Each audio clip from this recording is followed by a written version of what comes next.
नमस्कार बच्चों, स्वागत है आप सभी का आपके अपने YouTube चैनल टॉप कर ले में।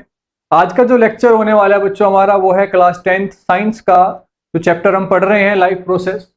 उसका एक टॉपिक है respiration in plants and animals.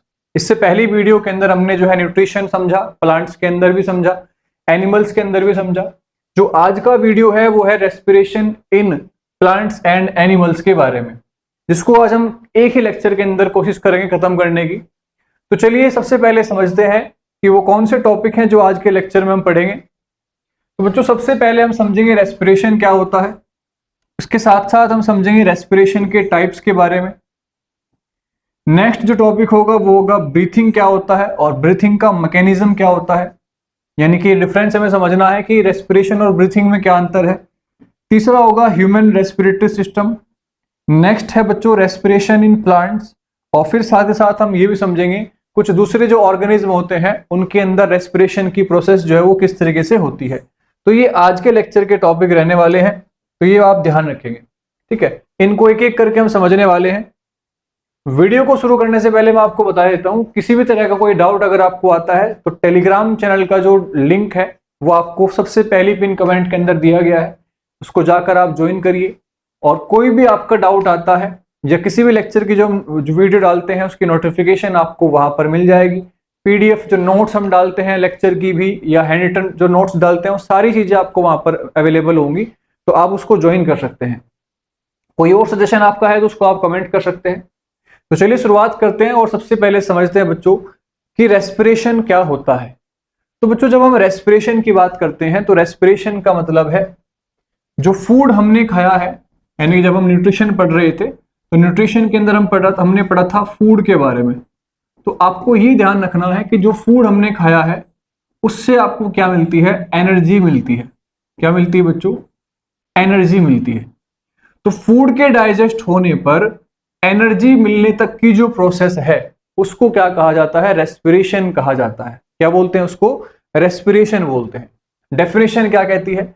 Definition ये कहती है कि रेस्पिरेशन जो है एक वाइटल यानी कि इंपॉर्टेंट प्रोसेस है जिसके अंदर लिविंग ऑर्गेनिज्म जो होते हैं take in oxygen and use it to break down food, यानी कि हम खाना खाते हैं और उसके साथ साथ हम क्या करते हैं? ऑक्सीजन को इनहेल करते हैं। उस ऑक्सीजन का हम यूज किसमें करते हैं? ब्रेक डाउन ऑफ फूड में, है ना। फूड को तोड़ने में, ब्रेक डाउन करने में, या आप ये कह लीजिए उसका ऑक्सीडेशन करने में क्या होता है? ऑक्सीजन का इस्तेमाल होता है, जिससे क्या मिलती है आपको? एनर्जी मिलती है। To release energy and remove carbon dioxide as a waste product. तो हमारी बॉडी क्या करती है? ऑक्सीजन को इनहेल करती है, ऑक्सीजन को एब्जॉर्ब करती है, जिससे क्या होता है? फूड का ब्रेक डाउन होता है और इससे क्या मिलती है आपको? एनर्जी मिलती है। साथ ही साथ हमारी बॉडी जो है वो वेस्ट के फॉर्म में जो है वो क्या करती है? CO2 को रिलीज भी करती है। तो ये रेस्पिरेशन बच्चों कहलाता है। तो सिंपल सी बात ये हो गई कि रेस्पिरेशन जो है वो एक एनर्जी रिलीजिंग प्रोसेस है। किसके द्वारा? फूड के ब्रेकडाउन के द्वारा। और ये एनर्जी बनती कैसे है? ये बनती है जब बॉडी क्या करती है? ऑक्सीजन को इनहेल करती है एयर से, और हमारी बॉडी क्या करती है? इसी के साथ साथ CO2 को यानी कार्बन डाइऑक्साइड को रिमूव भी करती है। तो इसी प्रोसेस को क्या कहा जाता है? रेस्पिरेशन कहा जाता है। अब जब हमने रेस्पिरेशन को समझ लिया है और ये हमने पता कर लिया कि रेस्पिरेशन का सिंपल मतलब है कि फूड का ब्रेकडाउन होना इन द प्रेजेंस ऑफ ऑक्सीजन, और उस फूड के ब्रेकडाउन के बाद एनर्जी का मिलना रेस्पिरेशन कहलाता है। तो इसके बाद बच्चों आता है टाइप्स ऑफ रेस्पिरेशन। ये इंपॉर्टेंट टॉपिक है, तो सारे बच्चे जो है इस चीज को ध्यान रखेंगे कि रेस्पिरेशन के कितने टाइप होते हैं। तो रेस्पिरेशन के बच्चों मेनली दो टाइप होते हैं, जिसमें पहला आता है एरोबिक रेस्पिरेशन और दूसरा आता है एनएरोबिक रेस्पिरेशन। अब सर एरोबिक से क्या मतलब है? तो बच्चों एरोबिक का सिंपल मतलब है एक ऐसा रेस्पिरेशन जो ऑक्सीजन की प्रेजेंस में होता है। जो ऑक्सीजन की प्रेजेंस में होगा उसे क्या बोलेंगे? एरोबिक रेस्पिरेशन कहते हैं। यानी कि इस प्रोसेस में क्या होगा? Food is completely broken down in the presence of oxygen to release large amount of energy. Food का जो ब्रेकडाउन है वो लार्ज अमाउंट ऑफ ऑक्सीजन की प्रेजेंस में होगा और फिर इसके बाद हमें लार्ज अमाउंट ऑफ एनर्जी मिलती है। इसी को एरोबिक रेस्पिरेशन कहा जाता है।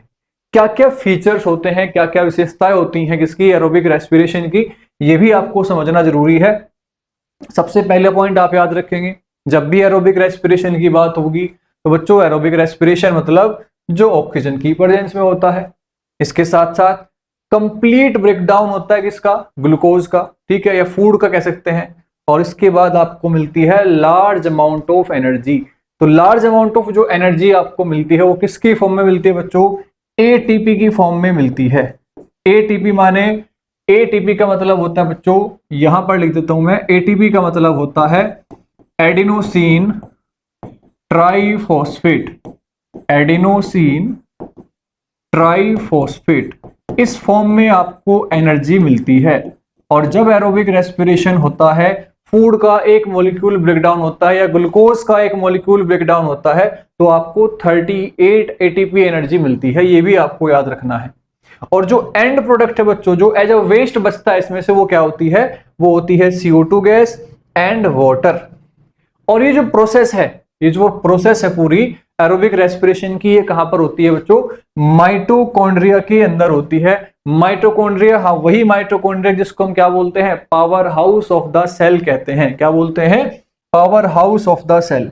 तो सिंपल सी बात ये हो गई कि सर जब एरोबिक रेस्पिरेशन होगा तो हाई अमाउंट ऑफ एनर्जी मिलेगी, और इसके अंदर अंदर आपको ये भी याद रखना है कि ऑक्सीजन की प्रेजेंस में होता है।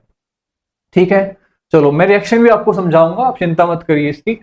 नेक्स्ट है एनएरोबिक रेस्पिरेशन। अब एनएरोबिक आ गया, मतलब वो रेस्पिरेशन जो विदाउट ऑक्सीजन होता है, बिना ऑक्सीजन के होता है, उसे एनएरोबिक रेस्पिरेशन कहते हैं। अब यहां पर फूड ब्रेकडाउन तो होता है लेकिन कंप्लीट नहीं होता, पार्शियली ब्रेकडाउन होता है, यानी कि बहुत थोड़ा सा ब्रेकडाउन होता है। अब जब थोड़ा सा फूड ब्रेकडाउन हुआ है, ऑक्सीजन भी प्रेजेंट नहीं है, तो क्या मिलेगी आपको इसमें से, स्मॉल अमाउंट ऑफ एनर्जी मिलती है। क्या मिलती है बच्चों, स्मॉल अमाउंट ऑफ एनर्जी मिलती है। फीचर्स क्या है, फीचर्स में भी आप याद रखेंगे, एब्सेंस ऑफ ऑक्सीजन में होता है, इनकम्प्लीट ब्रेकडाउन होगा ग्लूकोज का, और जब इनकम्प्लीट ब्रेकडाउन होगा तो एनर्जी भी आपको कम मिलती है, लगभग 2 एटीपी के आसपास। और यहां पर याद रखना एंड प्रोडक्ट जो होता है बच्चों, अगर हम बात करते हैं एनिमल्स की, तो एनिमल्स के अंदर मिलता है आपको लैक्टिक एसिड। और अगर हम बात करते हैं किसी भी प्लांट की या किसी और सब्सटेंस की, तो उसमें मिलता है आपको इथेनॉल के साथ साथ कार्बन डाइऑक्साइड। और ये प्रोसेस कहां पर होती है, साइटोप्लाज्म के अंदर होती है। ये कौन सी प्रोसेस थी, माइटोकॉन्ड्रिया के अंदर हो रही थी, और ये प्रोसेस कहां पर होती है, साइटोप्लाज्म में होती है। ठीक है, अब ये सर लैक्टिक एसिड कब बनेगा, इथेनॉल या CO2 कब बनेगी, या 38 एटीपी एनर्जी कब आपको मिलती है, ये भी आपको समझना जरूरी है। फिलहाल हमने ये समझा कि सर एरोबिक की मतलब है, एरोबिक का मतलब है इन द प्रेजेंस ऑफ ऑक्सीजन, और एनएरोबिक का मतलब है विदाउट ऑक्सीजन। अगर रेस्पिरेशन होता है तो वो इन दोनों कैटेगरीज में आता है। ठीक है, यहां तक समझ में आई बात। चलिए अब मैं आपको समझाता हूं बच्चों कि ग्लूकोज का जो मॉलिक्यूल है, ग्लूकोज का जो मॉलिक्यूल है उसका ब्रेकडाउन कैसे होता है, एरोबिक रेस्पिरेशन कैसे होता है, एनारोबिक कैसे होता है। इस चीज को आप नोट डाउन कर लेंगे क्योंकि ये बहुत ही इंपॉर्टेंट है, एग्जाम में आपसे ये पूछा जाएगा कि किस तरह से ब्रेकडाउन होता है। पहली चीज आपको ध्यान रखनी है, ग्लूकोज का फॉर्मूला होता है C6H12O6। 6 कार्बन मॉलिक्यूल है, 12 हाइड्रोजन है और 6 ऑक्सीजन है, इसको बोलते हैं ग्लूकोज। और ग्लूकोज का जो ब्रेकडाउन है बच्चों, पहले याद रखना है, वो होता है कहां पर, साइटोप्लाज्म के अंदर। कहां पर होता है, साइटोप्लाज्म में। और सबसे पहले जो ग्लूकोज है वो ब्रेकडाउन होता है किसके अंदर, पाइरूवेट के अंदर। इसके अंदर बच्चों, पाइरूवेट के अंदर, जिसके अंदर केवल 3 कार्बन मॉलिक्यूल्स होते हैं। और लगभग यहां पर आपको 1 से लेकर 2 एटीपी एनर्जी भी मिलती है।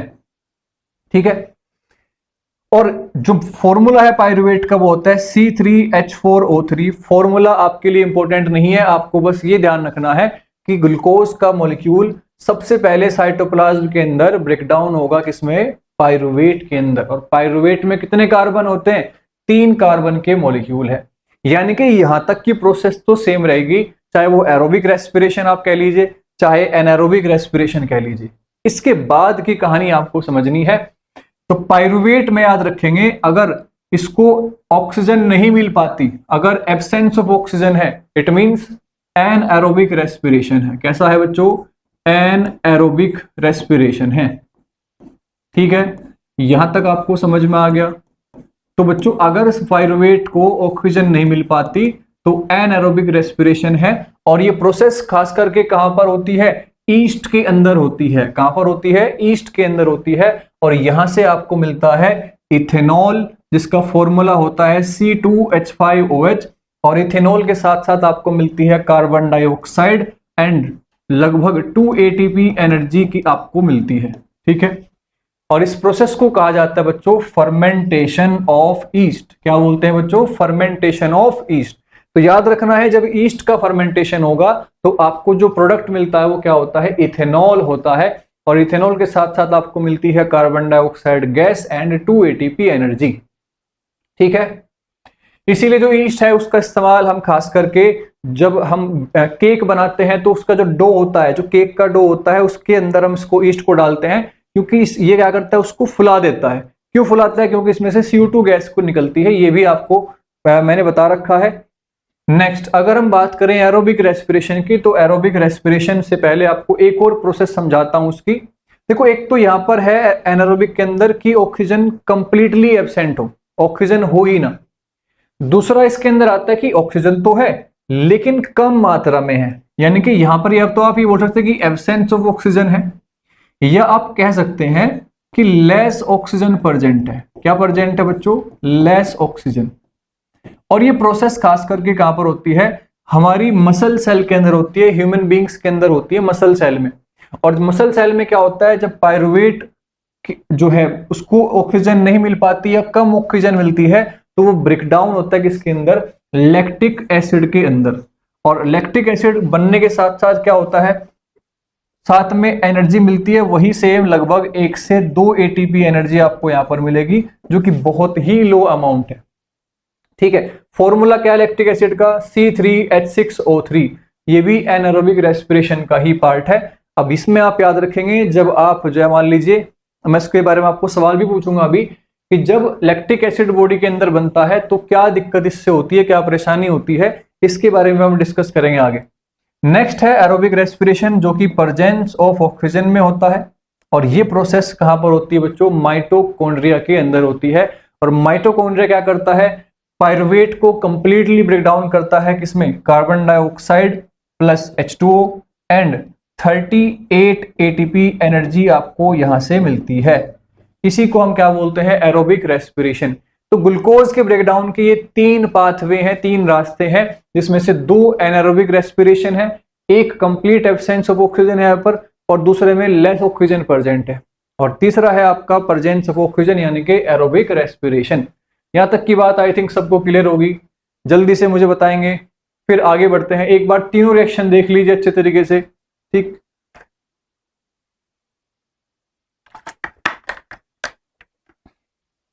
सभी को समझ में आया क्या? जल्दी से बताएंगे मुझे।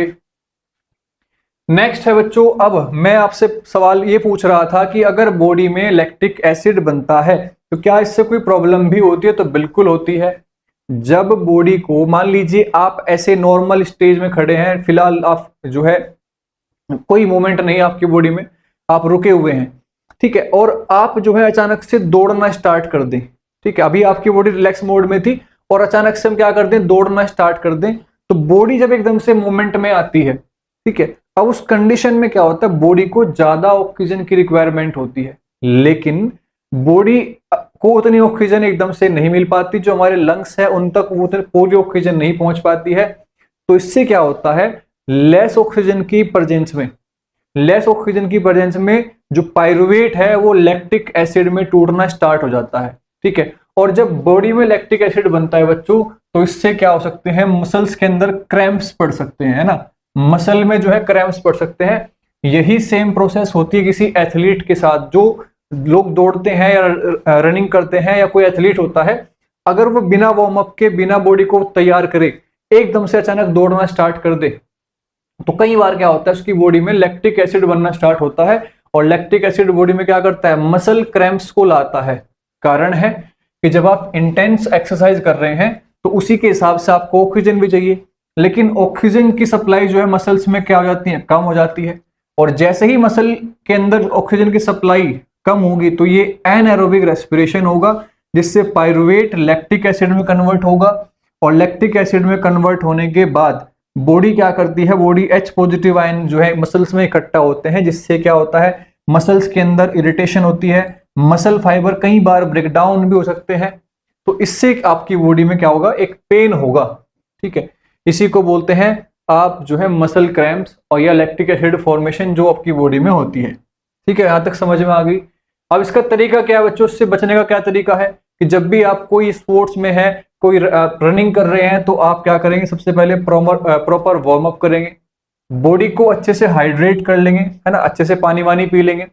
बॉडी में जो है इलेक्ट्रोलाइट बैलेंस अच्छा होना चाहिए, आपकी बॉडी में सारे इलेक्ट्रोलाइट प्रेजेंट हो, और साथ ही साथ जो है आप एक्सरसाइज को धीरे धीरे इंक्रीज करें ना, एकदम से इंटेंस एक्सरसाइज न करके पहले बॉडी को वार्म अप करें, फिर लाइट एक्सरसाइज करें और फिर धीरे धीरे हैवी पर जाएं। तो ये इसका तरीका है कि इससे बॉडी में लैक्टिक एसिड नहीं बनेगा, बॉडी आपकी प्रिपेयर हो जाएगी किसी भी चीज के लिए।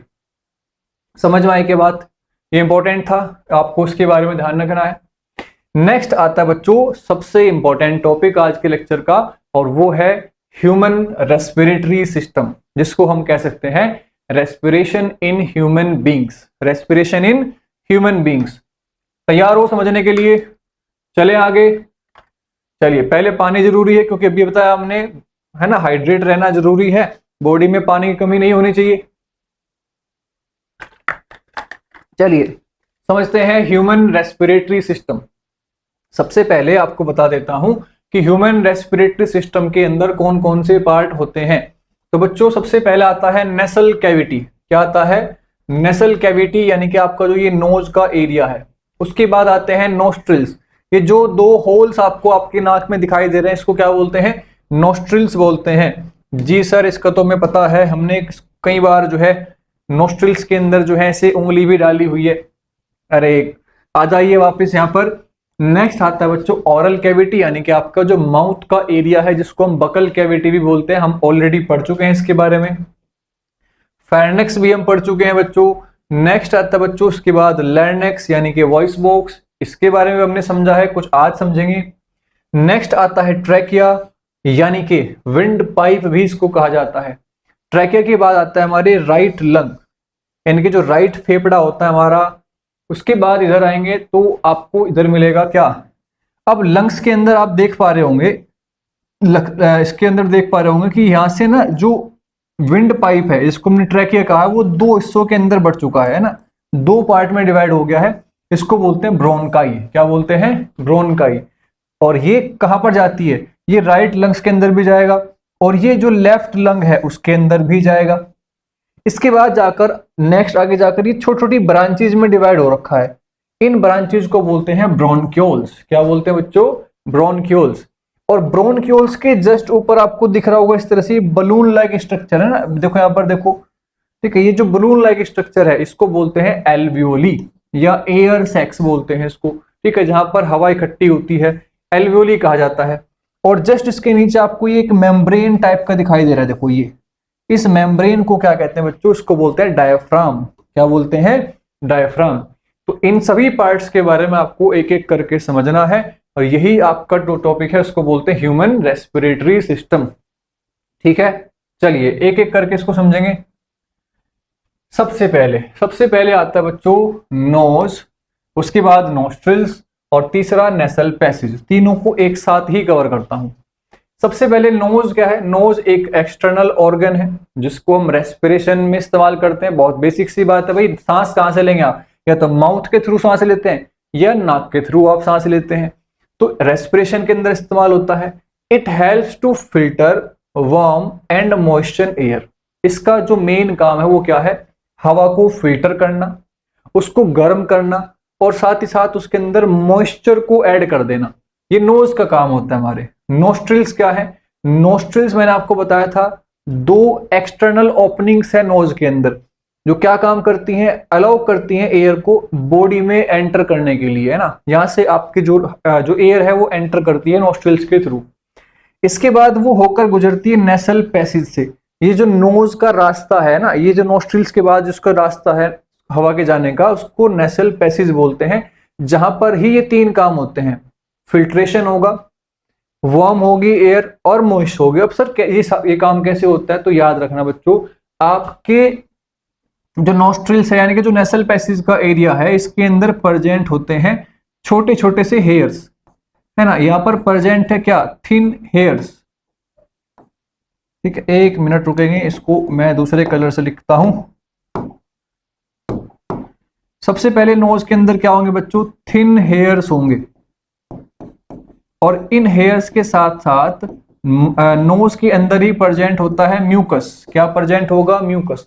तो जो हमारी नोज के अंदर जो हेयर्स प्रेजेंट है, जो म्यूकस प्रेजेंट है, ये दोनों क्या काम करते हैं? एयर को फिल्टर आउट करने का काम करते हैं, और साथ ही साथ उसको गर्म करने का काम करते हैं। ठीक है, ताकि कोई भी इंप्योरिटी, धूल मिट्टी, कोई पार्टिकल जो है सीधा अंदर ना जाए।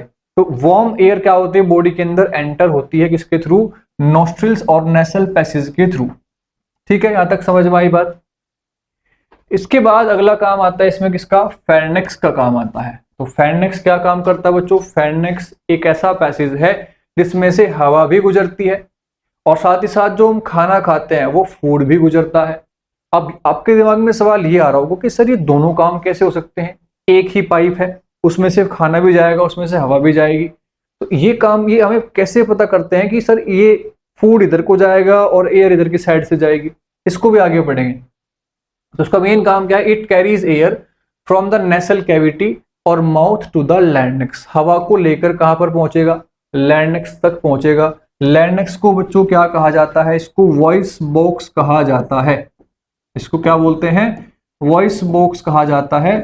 It connect the pharynx to the trachea and produce sound. इसका सबसे मेन काम क्या है? इसका एक मेन काम यह है कि तो सबसे पहले ये जो ट्रैकिया है ना, ये जो ट्रैकिया है, इस ट्रैकिया के साथ इसको जोड़ता है फेरनेक्स को। ठीक है, यानी कि इंटरमीडिएट का काम करता है। दूसरा, साउंड को प्रोड्यूस करने का काम इसका होता है, क्योंकि यहां पर प्रेजेंट होती है हमारी वोकल कॉर्ड्स। क्या प्रेजेंट है बच्चों? वोकल कॉर्ड्स प्रेजेंट होती हैं, है ना। वोकल कॉर्ड्स प्रेजेंट है, और वोकल कॉर्ड्स क्या करती हैं? साउंड को जनरेट करती है। यानी कि जो मैं बोल पा रहा हूं, जो आप सुन पा रहे हैं मेरी बात को या खुद बोलते हैं, तो हमारी वोकल कॉर्ड के थ्रू वॉइस आती है। अब ये याद रखना, जो वोकल कॉर्ड्स हैं ये ग्रो करती हैं, है ना, उम्र के साथ साथ बढ़ती हैं। खास करके जो मेल बॉडी है, मेल बॉडी के अंदर आपने देखा होगा ना, यहाँ पर ऐसे उभरा हुआ सा एक सरफेस होता है ना, एक ऐसे उभरा हुआ सरफेस होता है बाहर की तरफ। ठीक है, ये उभरा हुआ सरफेस होता है, इसको बोलते हैं एडम्स एप्पल। क्या बोलते हैं बच्चों? Adam's apple. एडम्स एप्पल जो है बच्चों मेल के अंदर, किसके अंदर?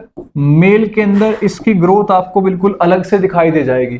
काम क्या होता है इसका? इसका काम है कि जैसे जैसे उम्र बढ़ती है, तो आपने देखा होगा ना, जो मेल्स होते हैं उनकी वॉइस थोड़ी सी डीप हो जाती है ना। तो ये वॉइस को डीप करता है ना, वॉइस जो है उसको डीप करता, गहरा करता है। जबकि जो फीमेल्स है, फीमेल्स के अंदर इसकी ग्रोथ आपको ज्यादा दिखाई नहीं पड़ेगी। तो ये जो फीमेल्स की जो वॉइस होती है वो थोड़ी सी पतली होती है, बारीक होती है, यानी कि उसकी पिच थोड़ी सी जो है हाई होती है। ये आप ध्यान रखेंगे। तो याद रखना है, जो एडम्स एप्पल है उसका काम है आवाज को भारी बनाना। ठीक है, और ये कहां पर प्रेजेंट है? वोकल कॉर्ड्स के अंदर प्रेजेंट होता है। इसके बाद बात आती है बच्चों एपिग्लोटिस। अब ये इंपॉर्टेंट है ना, एपिग्लोटिस इंपॉर्टेंट है। यहां से जो मैं आपको बता रहा था कि एयर और जो फूड है वो दोनों एक ही जगह से पास होते हैं। तो इस चीज को कौन इंश्योर करता है कि कब फूड जाएगा और कब एयर जाएगी? तो वो है एपिग्लोटिस। एक छोटी सी मेम्ब्रेन टाइप का होता है, इस तरीके से ट्रैकिया के जस्ट ऊपर होता है। ठीक है, इसका काम क्या है कि जब आप सांस ले रहे हैं तो ये क्या करता है, इसको यहाँ पर जो फूड पाइप है जहां से खाना आ रहा है उसको थोड़ी देर के लिए बंद कर देता है।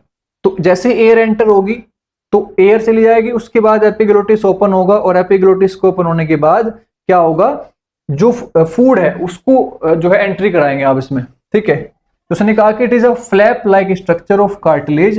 कार्टिलेज की बनी हुई एक स्ट्रक्चर होती है। It closes the wind pipe during swallowing and to prevent food and liquid from entering the trachea. Trachea के अंदर जब जो फूड पाइप है ना, जो ट्रैकिया है उसके अंदर दो हिस्से हैं। तो जब उसमें खाना एंटर होगा तो खाना एंटर होने पर क्या करेगा, ये इसको कुछ सेकंड के लिए बंद कर देगा, है ना, इसको बंद कर देगा। कौन? एपिग्लोटिस। जिससे क्या होगा, जो फूड है वो पास हो जाएगा। ठीक है, और जब आप सांस लेंगे तो ये भी इंश्योर करता है कि जो फूड पार्टिकल है वो कहां पर ना जाए, वो एयर जो जो जहां से सांस आप ले रहे हैं, जो ट्रैकिया जो है उस ट्रैकिया के अंदर ना जाए, है ना। जो फूड पार्टिकल है वो ट्रैकिया के अंदर ना एंटर करे, ठीक। क्योंकि जब आपको देखो, आपने देखा होगा ना कभी कभी हिचकी आती है, तो वो हिचकी भी हमें इसलिए आती है कि जो कभी कभार क्या होता है, जब हम बहुत जल्दी में खाना खाते हैं तो फूड का कुछ पार्टिकल आपके ट्रैकिया के अंदर चला जाता है ना। और ट्रैकिया के अंदर जब वो जाएगा तो वो गलत इस जगह पर चला गया, इससे क्या होता है, बॉडी प्रेशर जनरेट करते है ऊपर की तरफ एक, और आपको हिचकी आनी स्टार्ट होती है। तो हिचको क्या करता है, उसको पंप करता है ऊपर की तरफ और उसको इधर की तरफ फेंकता है। तो ये याद रखना आपको, ये एपिग्लोटिस का काम होता है कि जो ये इंश्योर करता है कि फूड जब एंटर कर रहा हो फूड पाइप के अंदर, तब इस जो ये ट्रैकिया है इसको ये क्लोज कर देता है। ठीक है, समझ में आ गई बात। चलिए, इसके बाद आता है बच्चों ट्रैकिया यानी कि विंड पाइप। एयर जो है वो पहुंच चुकी है कहां पर, अब इस ट्रैकिया के अंदर, विंड पाइप के अंदर। और इसके ऊपर क्या है, कार्टिलेज रिंग्स प्रेजेंट है, ये हम बात पहले पढ़ चुके हैं। ठीक है, इसोफेगस भी तो यहीं पे होता है, इसोफेगस भी तो यहीं पे होता है, फूड पाइप इसको बोलते हैं। तो यहां से हवा एंटर करेगी ट्रैकिया के अंदर, इसीलिए इसको विंड पाइप कहा जाता है। और आगे जाकर यही जो ट्रैकिया है ये दो पार्ट्स में डिवाइड होता है ना। और इनको हम क्या बोलते हैं बच्चों, ब्रोनकाई कहते हैं। क्या बोलते हैं, ब्रोनकाई। जो रिंग्स ऑफ कार्टिलेज हैं वो सी शेप की होती हैं और ये होती है ट्रैकिया के अराउंड, ताकि जो ट्रैकिया है वो कोलैप्स ना हो सके, क्योंकि ट्रैकिया किसका बना होता है, मसल का बना होता है। तो इसका काम क्या है, कोलैप्स होने से बचाना। क्या करना, कोलैप्स होने से बचाना। ठीक है, यहां तक समझ में आ गई। चलिए, इसके बाद पढ़ेंगे ब्रोनकाई। आप मुझे बस 1 मिनट का टाइम देंगे, इसके बाद हम ब्रोनकाई को समझेंगे।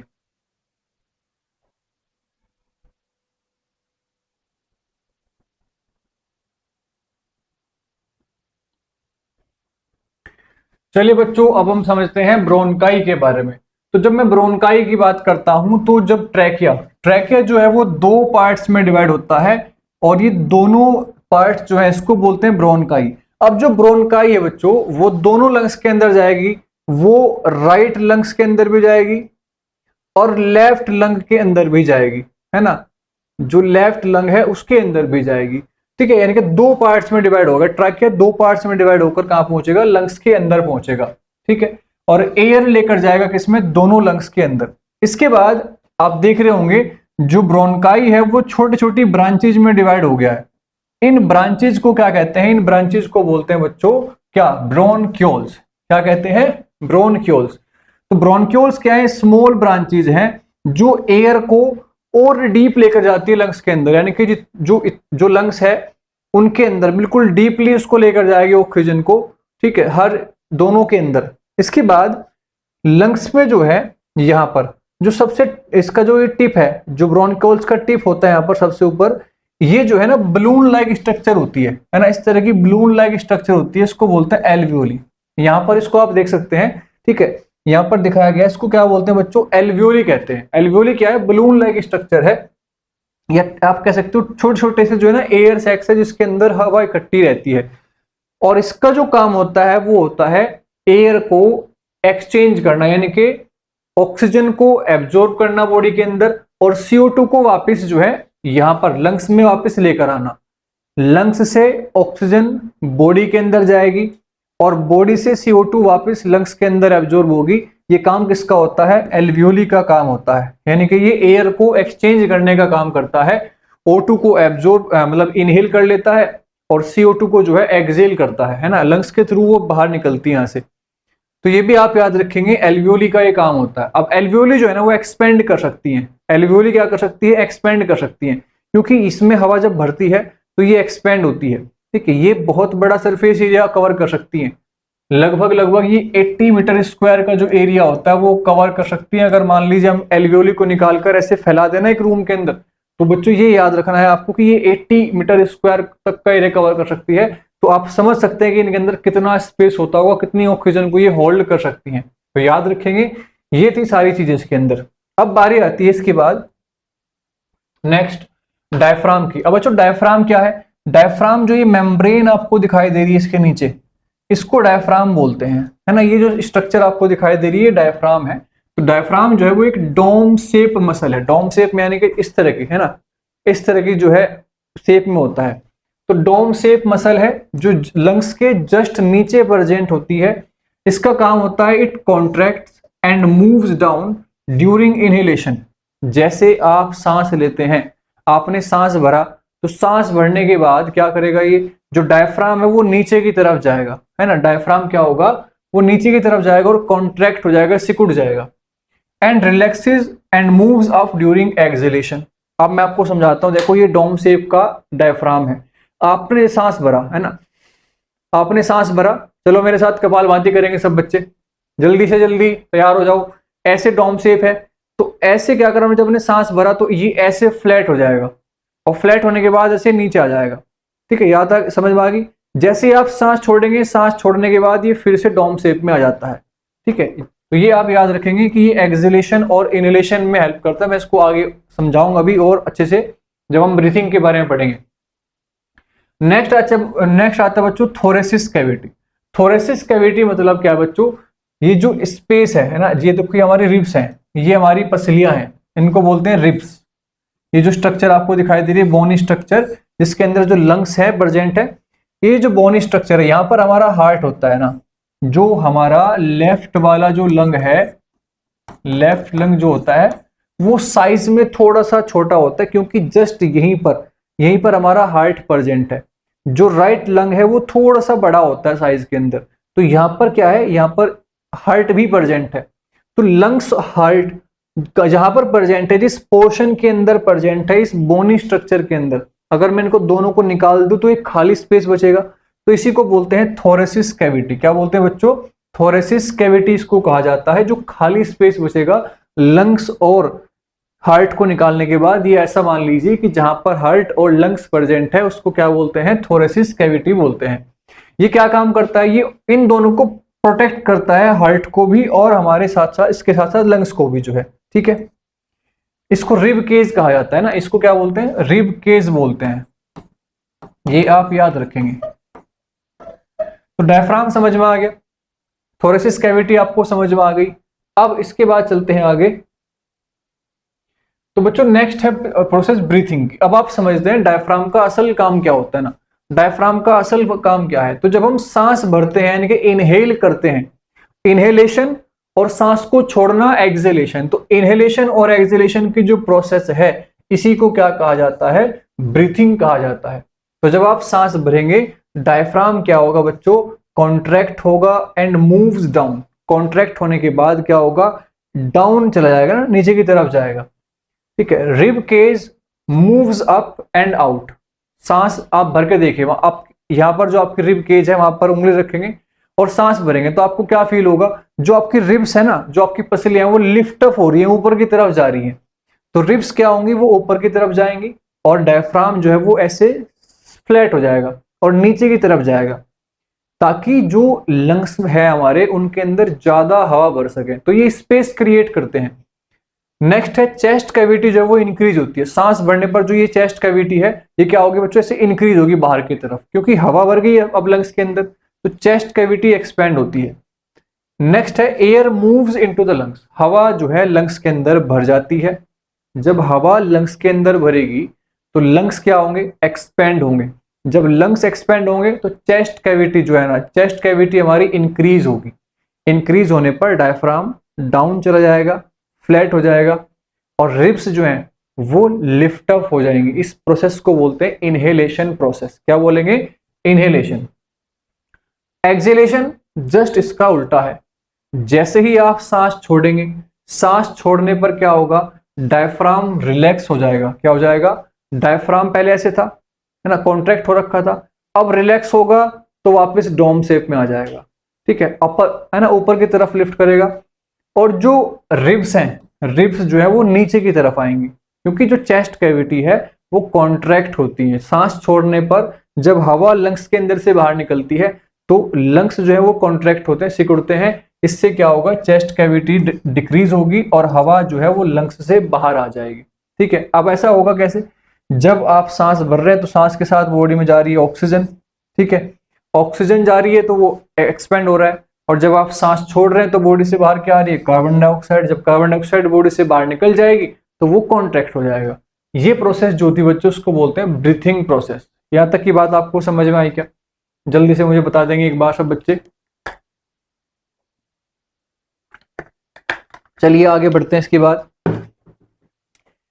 नेक्स्ट है बच्चों, इसके बाद difference between respiration and breathing. अब हम ये समझेंगे कि जो रेस्पिरेशन हमने पढ़ा और ब्रीथिंग जो हमने पढ़ा है, इन दोनों में डिफरेंस क्या है।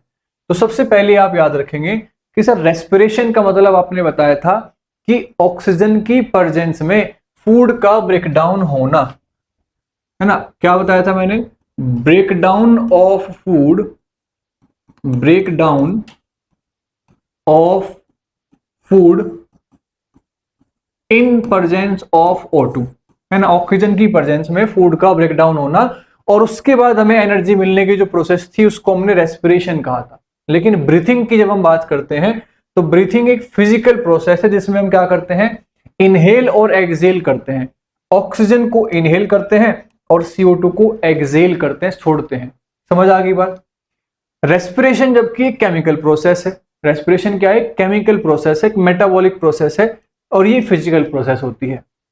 नेक्स्ट है, जो रेस्पिरेशन है वो सभी लिविंग सेल्स के अंदर होता है ना? रेस्पिरेशन सभी लिविंग सेल्स के अंदर होता है, और जो ब्रीथिंग है वो केवल रेस्पिरेटरी ऑर्गन्स के अंदर होती है। और हमारे रेस्पिरेटरी ऑर्गन्स क्या है?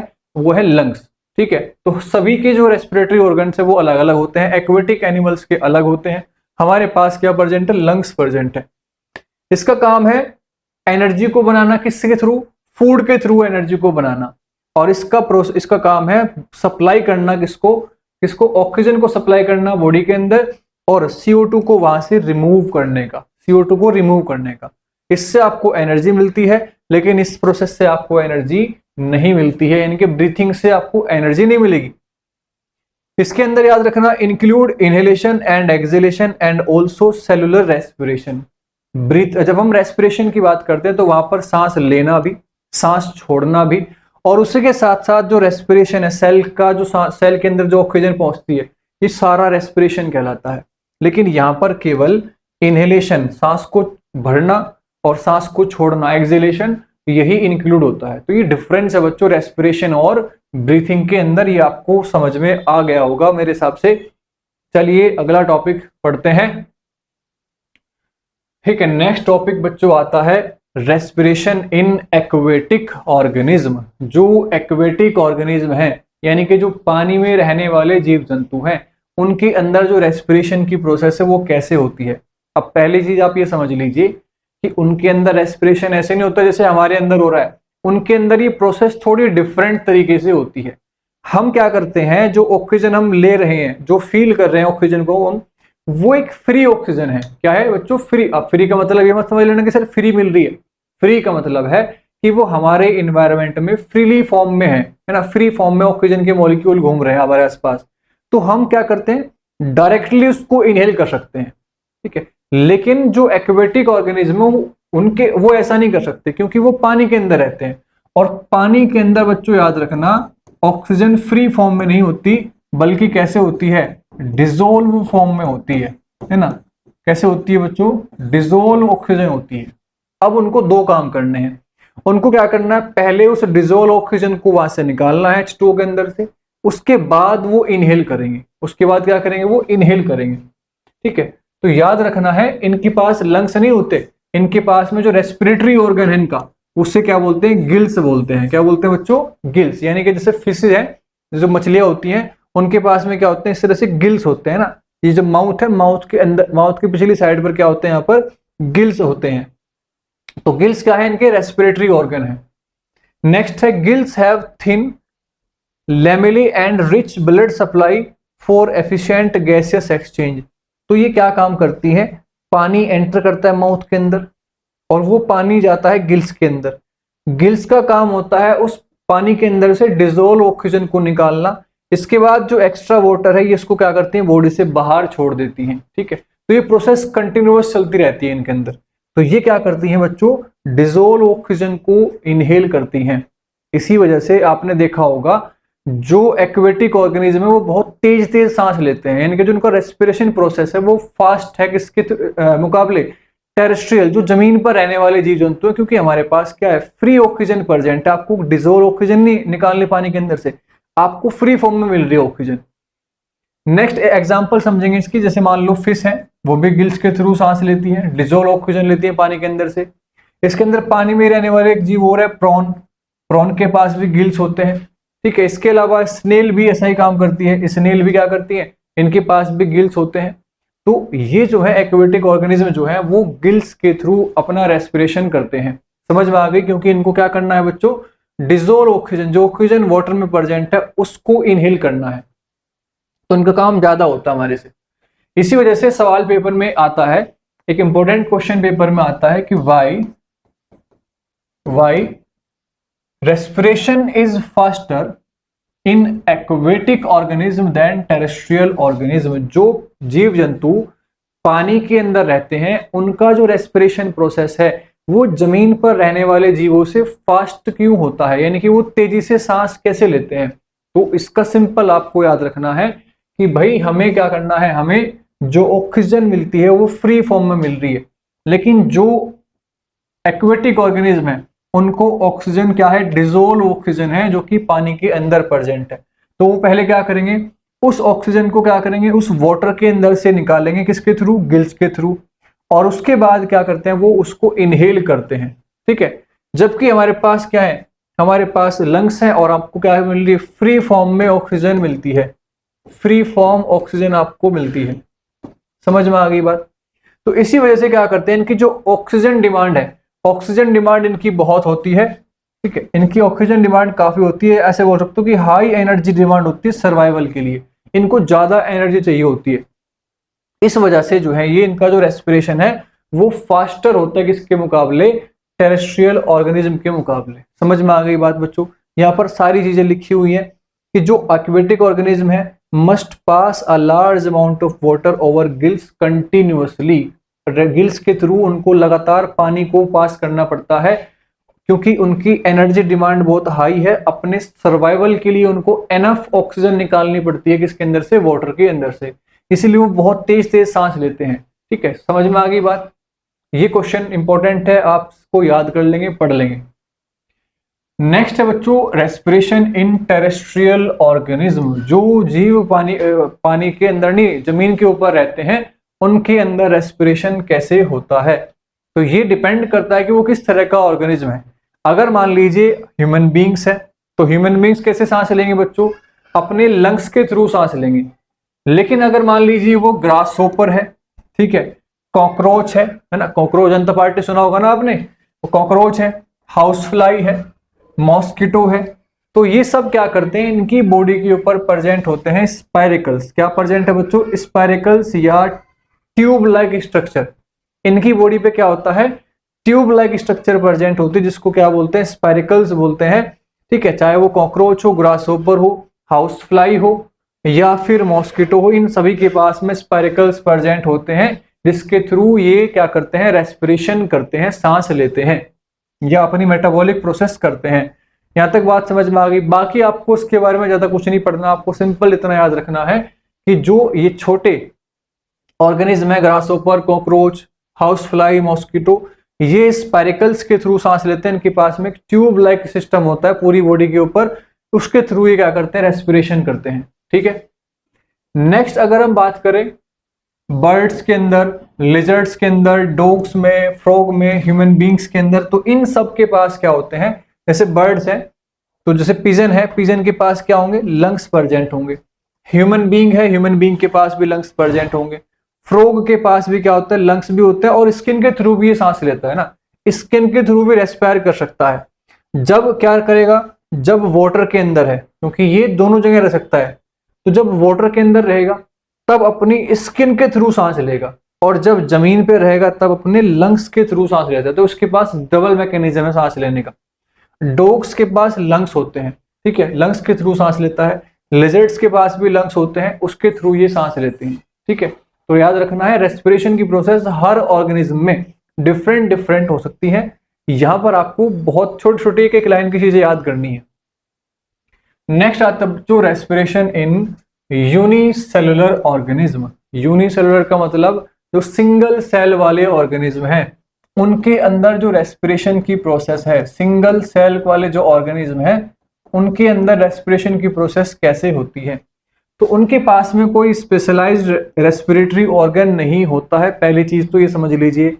जैसे किसी के पास में तो लंग्स है, किसी के पास में गिल्स हैं, किसी के पास में स्पाइरिकल्स है, कोई अपनी स्किन के थ्रू सांस ले रहा है। इनके पास में ऐसा कोई खास जो है स्पेशलाइज्ड ऑर्गन नहीं होता है। तो फिर ये सर रेस्पिरेशन कैसे करते हैं, तो ये करते हैं डिफ्यूजन प्रोसेस के थ्रू। किसके थ्रू बच्चों, डिफ्यूजन प्रोसेस के through. Oxygen diffuses through the cell membrane into the cell. जो ऑक्सीजन का डिफ्यूजन है वो सेल मेम्ब्रेन के थ्रू होता है और वो फिर कहां पर पहुंचती है, सेल के अंदर पहुंचती है। तो ये डिफ्यूजन प्रोसेस करते हैं। CO2 produce during respiration and diffuse out of the cell. और फिर जब ये ऑक्सीजन एब्जॉर्ब कर लेते हैं उसके बाद CO2 की फॉर्मेशन होती है। और CO2 भी क्या करती है, CO2 भी जो है सेल मेम्ब्रेन के थ्रू बाहर निकल जाती है सेल्स के अंदर से। ठीक है।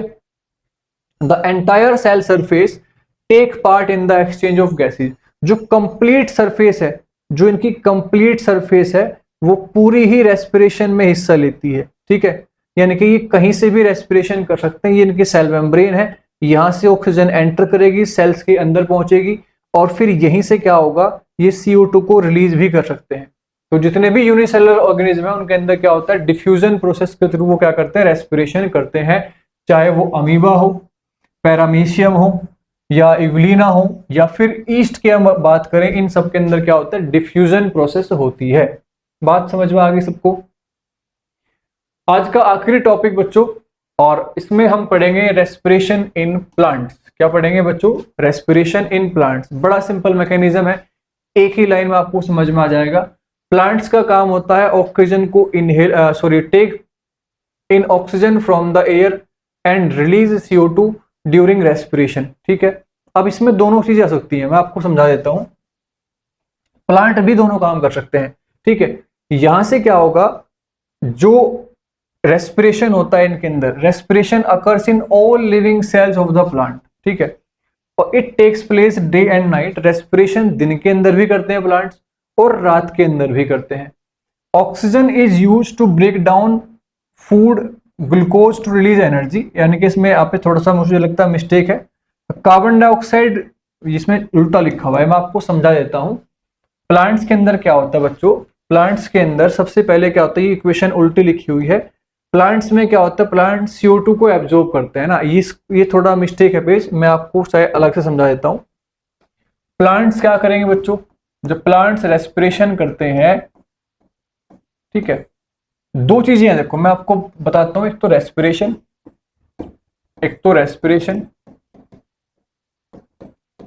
और दूसरा है फोटोसिंथेसिस। तो जब प्लांट फोटोसिंथेसिस करता है तो वो CO2 को एब्जॉर्ब करता है। क्या करता है बच्चों, CO2 को एब्जॉर्ब करता है। ठीक है, और ऑक्सीजन को रिलीज करता है। ऑक्सीजन को क्या करता है, रिलीज करता है। और ये काम किसके थ्रू होता है बच्चों, लीव्स के थ्रू होता है। किसके थ्रू होगा, लीव्स। अब लीव्स के अंदर क्या प्रेजेंट है, तो लीव्स के अंदर प्रेजेंट होता है स्टोमेटा। क्या प्रेजेंट है बच्चों, स्टोमेटा। और स्टोमेटा क्या काम कर रहा है, स्टोमेटा गैसियस एक्सचेंज का काम करता है।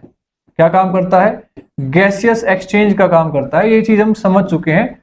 ठीक है, जब हमने फोटोसिंथेसिस पढ़ा था तब भी मैंने आपको इस बात को समझाया था। ठीक है, समझ में आ गई बात।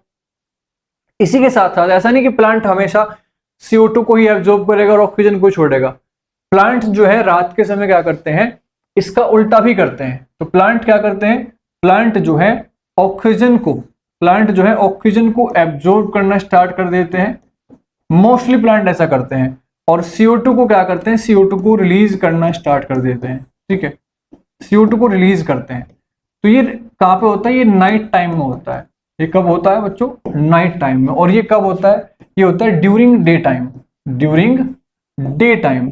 तो प्लांट्स दोनों काम कर सकते हैं, ये ऑक्सीजन को भी एब्जॉर्ब कर सकते हैं और CO2 को भी एब्जॉर्ब कर सकते हैं और दोनों को ही रिलीज भी कर सकते हैं। डिपेंड करता है कि ये किस टाइम इस काम को कर रहे हैं। तो याद रखना, बस आपको ध्यान क्या रखना है, जो प्लांट्स हैं वो किसके थ्रू रेस्पिरेशन करते हैं, अपनी लीव्स के थ्रू रेस्पिरेशन करते हैं। और लीव्स के अंदर क्या प्रेजेंट है बच्चों, स्टोमेटा प्रेजेंट होता है जो गैसियस एक्सचेंज में हेल्प करता है। यहां तक की बात आप सबको समझ में आ गई? ठीक है, तो ये था बच्चों आज के लेक्चर का मेन प्रोसेस, मेन काम। ठीक है, ये हमने सबने समझ लिया। वीडियो अगर आपको अच्छी लगी है तो वीडियो को लाइक जरूर करें। ठीक है, साथ ही साथ अपने ग्रुप्स में दोस्तों के साथ वीडियो को शेयर करें ताकि और लोगों तक भी पहुंचे और हमें थोड़ा सा जो है सपोर्ट मिले। इसके साथ साथ चैनल को सब्सक्राइब कर लें ताकि आपको आने वाली वीडियोस की नोटिफिकेशन टाइम से मिल सके। कोई भी डाउट है उसको आप कमेंट सेक्शन में डाल सकते हैं, कोई क्वेश्चन है, कोई क्वेरी है तो उसको आप टेलीग्राम चैनल पर हमसे पूछ सकते हैं। नोट्स वगैरह भी आपको वहीं पर अवेलेबल होंगे। ठीक है, मिलते हैं फिर आपसे नेक्स्ट लेक्चर के अंदर, तब तक के लिए नमस्कार।